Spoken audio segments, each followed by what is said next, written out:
Welcome back, dear viewers. You're still watching Nile Cruise on Nile TV International, and in this segment, dear viewers, the Aquarium Grotto Garden, which we are bringing you this episode of Nile Cruise from, also called the Gabalaya Garden after the name of the street where it is located in, was built in the year of 1867 by Khedive Ismail.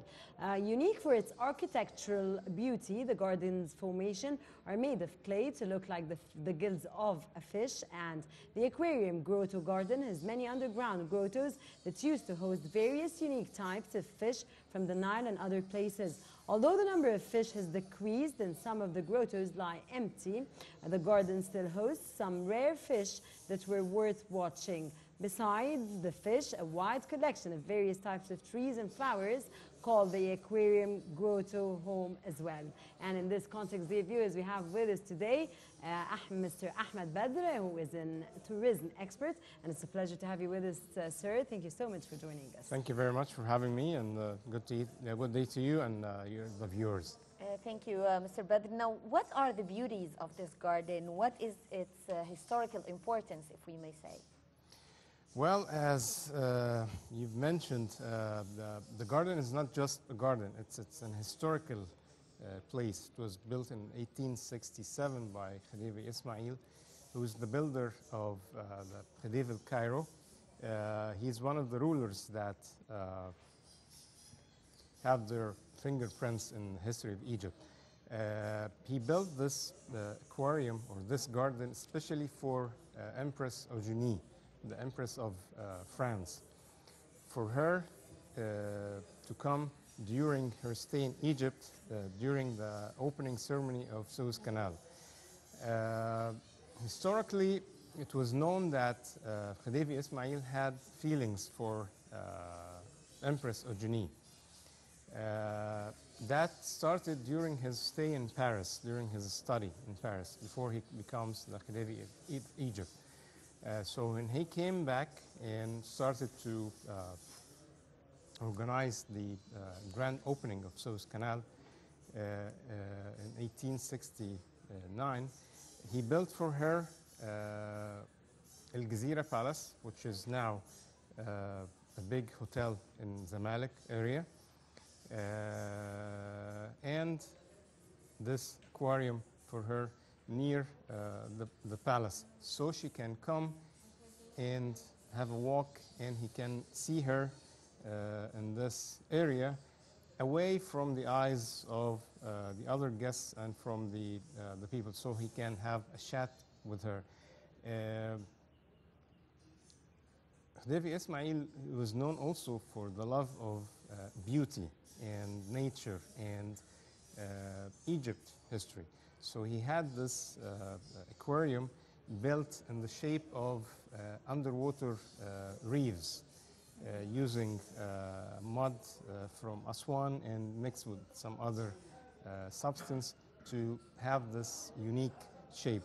And at one time there was many kinds of fish and sea creatures in this aquarium. Unfortunately, it's not here anymore, which is something that we should work on to have it back again, to serve as an aquarium and a place for people to come and not just see the plants, but also to see the fish and the underwater creatures. This kind of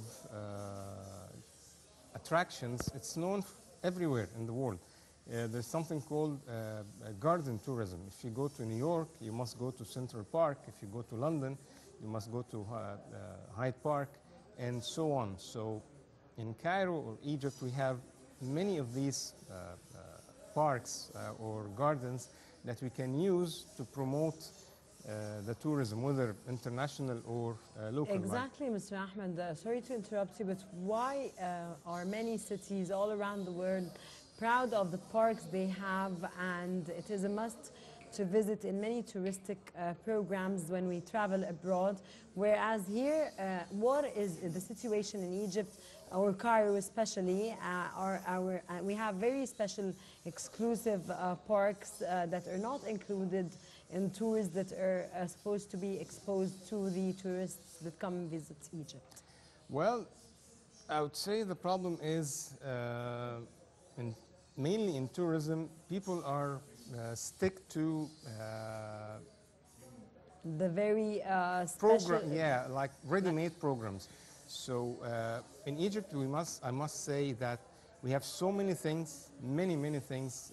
If you talk about history, if you talk about nature, if you talk about culture, many things that you cannot sell all together at one time. So most of the programs are focused on one or two things: culture and fun. I mean, around the Red Sea and seaside attractions.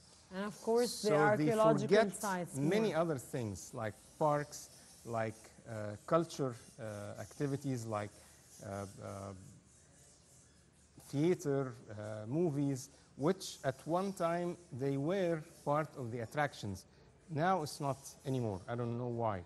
But garden attraction is a big thing worldwide. And we can use it for selling to the people to come back again. Because I want the people who are coming to visit Egypt, not just come one time. I want them to come 2 times, 3 times, 4 times, because every time they come, they will see new things. It's not just about Cairo, it's not just about the Nile cruise. They can do this in one visit, then the next visit they can come and do a seaside relaxation vacation. And in the future, with the new cities we are building right now, like the new Alamein city, this will be a huge attraction. It's a great city, many landmarks there. It's by the sea. There will be a big amusement park, something like Disneyland. So all these things are attractions for people to come again and again and again. And this is what the world is competing for, to have the travelers come back again. How many times people go to France? There are many people that they go to France almost every year. To other places, they go every year. They go 5, 10 times in their lives, while they come to Egypt just one time. So there are many things that we can do to encourage people to come back again. This is one of the things.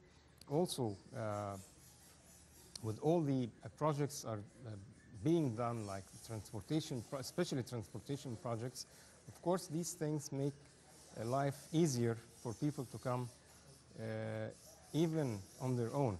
Because this is one of the benefits, I would say in Europe, you can go to Europe just by yourself. You can just go book a hotel, and then using transportation, you go all around the city. Yes. And this is the future of tourism. Although I'm working in a travel company, but this is the future of tourism. The thing is, we do have so many parks and gardens here around Cairo. We have, for example, the International Garden in Nasr City. We have El Andalus, El Harriya, the Aquarium Grotto here Exactly. in Zamalek, Azhar Gezira Park. Island, the Japanese garden. We have so many gardens that we just need more focus and more attention so that we can promote these places on the local and international levels as well. Exactly, even the zoo. Our zoo used to be the Exactly. second best zoo in the world. Now, unfortunately, it's not in the map of the international zoos.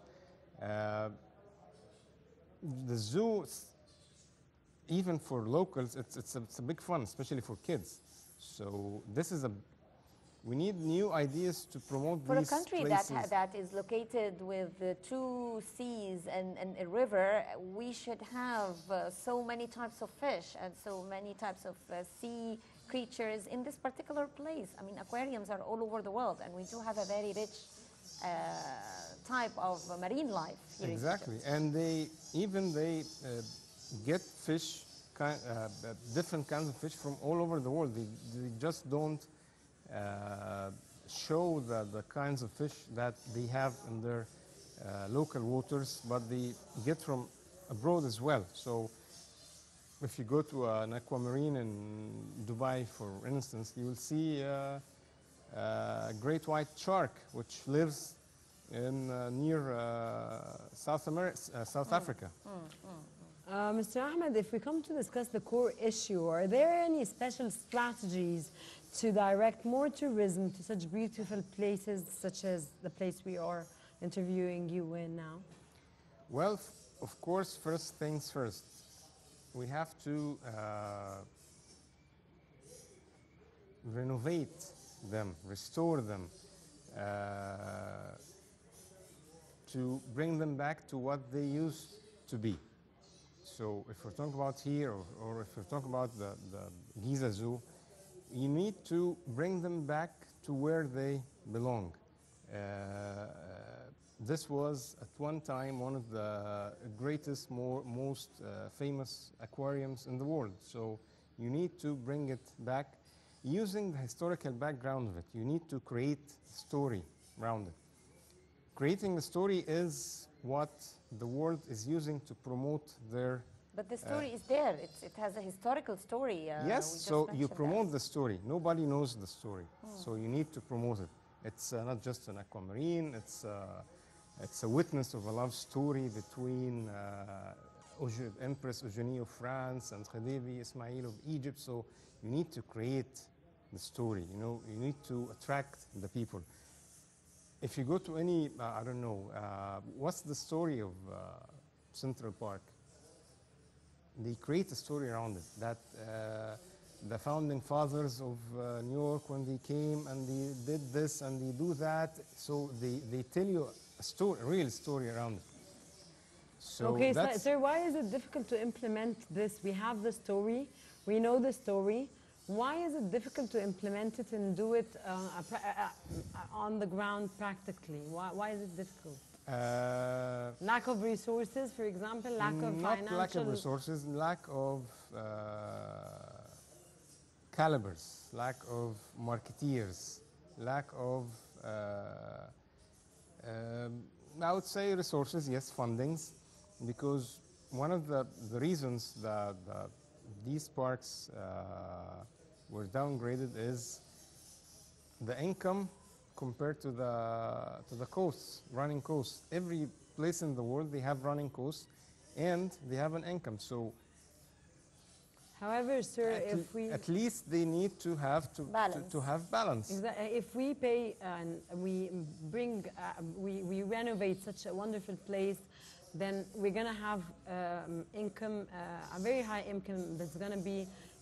So that's the thing. You renovate it, you spend some of money, and then you raise the entrance fees to cover your running costs and the renovating costs. But then some people, they come, oh, this is very high, you cannot pay this, you cannot pay that.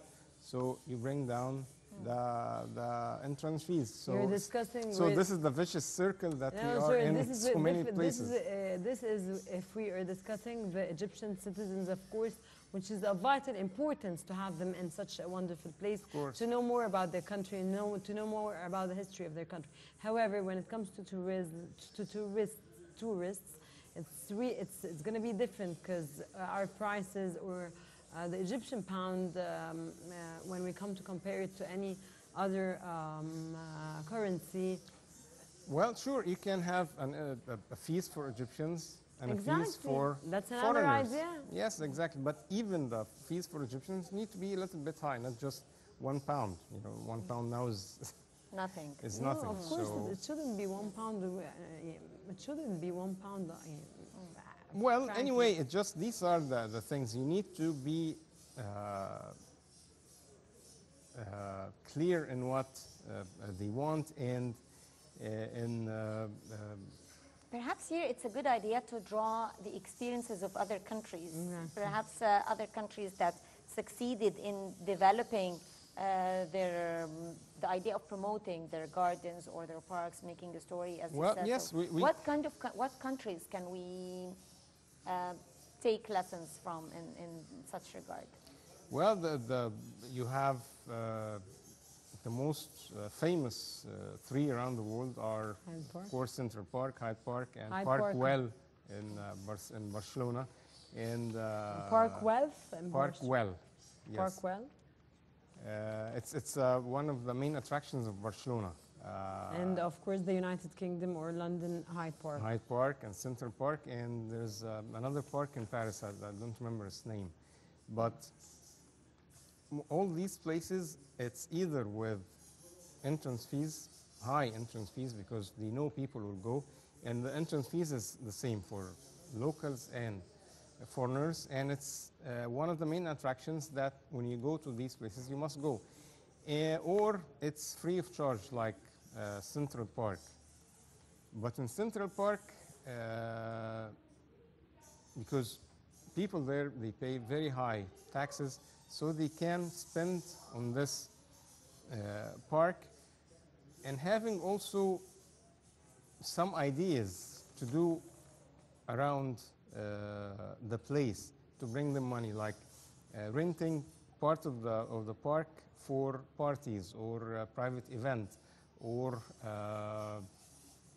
having like kiosks, rental kiosks that sell food and drinks. So at the end, what they spend is covered from advertising or rentals or events like that. But we know that bats appear more in the dark, Night. Yes. And Yes. of course, we have here loads of lightning that they cannot come near us. Well, I don't know, maybe, but it's at the end. It's a good thing that They exist and they're far yeah, away. yeah, exactly. Yeah, yeah. And also to create a story around them, especially Exactly. for kids. And this is where the idea of the radar came. So the humanity knew that they're using radio waves. So we took the idea and created the radar. So you can create stories around stories, everything. yes.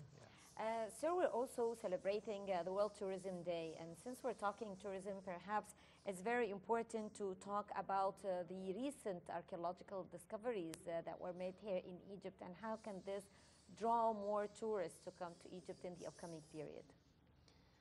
Well, the discoveries are really magnificent. I've seen the pictures.